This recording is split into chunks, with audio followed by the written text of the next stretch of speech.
วันนี้เรามาแก้ข้อ2ต่อเนาะข้อ2จงจัดบรรดาธาตุมูลต่อไปนี้ใส่ห้องว่างของตารางเนาะตารางคือมีผลเสียจากปฏิกิริยาและผลได้รับจากปฏิกิริยาเนาะหมายความว่าซอยที่เขาเจ้าให้มานี่ให้เอามันตื่นมาตัวใดเป็นผ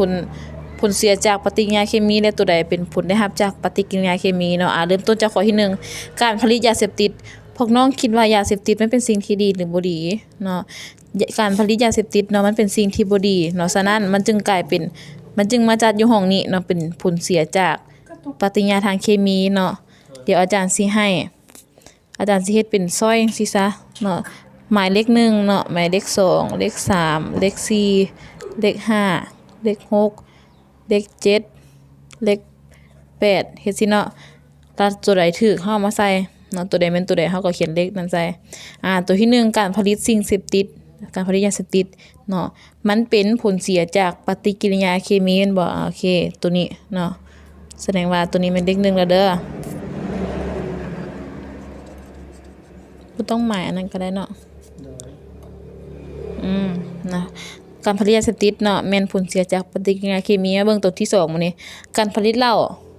เนาะการผลิตเหล้าเนาะแม่นผลได้รับจากปฏิกิริยาเคมีเด้อเนาะการผลิตเหล้านี่นะ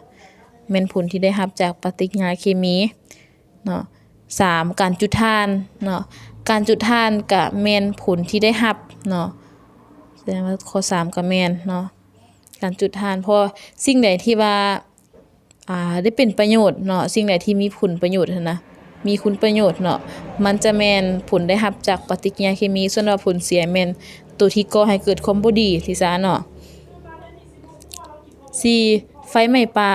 ตัวนี้เป็นสิ่งที่ดีหรือบ่ดีเนาะเป็นสิ่งที่บ่ดีเนาะแสดงว่าข้อ4ไฟไหม้ป่ามันเกิดมาจากผลเสียของปฏิกิริยาเคมีเนาะ5การผลิตยาเบื่อเนาะการผลิตยาเบื่อก็แม่นผลเสียเนาะผลเสียจากปฏิกิริยาเคมีข้อ6การจุดที่หญ้าซาทรายเนาะตัวนี้ก็เป็นผลเสียคือกันเนาะการสังเคราะห์แสงของพืชตัวนี้มันผลได้รับเห็นบ่เนาะและตัวสุดท้ายการผลิตยาปัวพยาธิตัวนี้ก็เป็นผลได้รับคือกันเนาะข้อที่2มีซ้ำนี้เนาะข้อที่3เนาะบัดนี้ข้อที่3ปฏิกิริยาลุ่มนี้แม่นปฏิกิริยาแพร่หรือรับความร้อนสังเกตเบิ่งเนาะสังเกตเบิ่งตัวนี้เป็นปฏิกิริยาแพร่หรือรับความร้อนพวกน้องว่าเนาะคำตอบก็แม่นปฏิกิริยา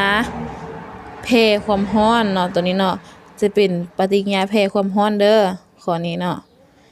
ส่วนว่าทฤษฎีเนาะแม่นเบิ่งอยู่นำวิดีโอที่ว่าอาจารย์เคยสอนมาเนาะปฏิกิริยาแพร่ความร้อนแม่นหยังปฏิกิริยารับความร้อนแม่นหยังเนาะปฏิกิริยาแพร่ความร้อนเนาะแม่นปฏิกิริยาที่ว่าเฮาใช้หรือว่าตัวอย่างคือเฮาจุดถ่านในเบื้องต้นเนาะเฮาจุดถ่านในเบื้องต้นและมันสิแพร่ความร้อนไปเองเนาะมันสิแพร่ความร้อนไปเองตัวอย่างคือเนาะการแพร่ความร้อนเนาะตัวอย่างคือการจุดถ่านเนาะการจุดถ่านเนาะทำอิฐเฮาดั่งไฟแม่นบ่แล้วถ่านมันก็สิมีการแพร่ความร้อนออกเองเนาะแล้วบัดนี้ตัวอย่างปฏิกิริยารับความร้อนเนาะตัวอย่างปฏิกิริยารับความร้อนแม่น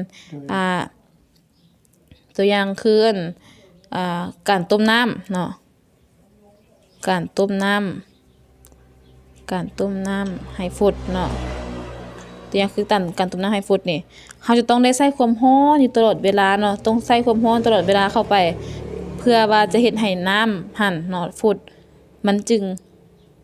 งจะฝุดจังซั่นเฮาต้องได้ใส่ความร้อนตลอดต้องได้ใส่การเผาไหม้ตลอดจึงกว่าสิเฮ็ดให้น้ำฝุดได้เนาะตัวนี้เอิ้นว่าปฏิกิริยารับความร้อนมันต้องได้ใส่ความร้อนเข้ามันจึงเฮ็ดให้ปฏิกิริยาดังกล่าวหันเกิดขึ้นเนาะมันจึงเฮ็ดให้น้ำฝุดส่วนว่าปฏิกิริยาแพร่ความร้อนนี่แม่นเป็นปฏิกิริยาที่ว่าเฮาใช้ความร้อนแต่เบื้องต้นซื่อๆแล้วต่อไปมันสิมีเกิดการแพร่ความร้อนเกิดขึ้นเองเนาะฉะนั้นเนาะปฏิกิริยาตัวนี้แม่นปฏิกิริยาแพร่ความร้อนเนาะข้อที่3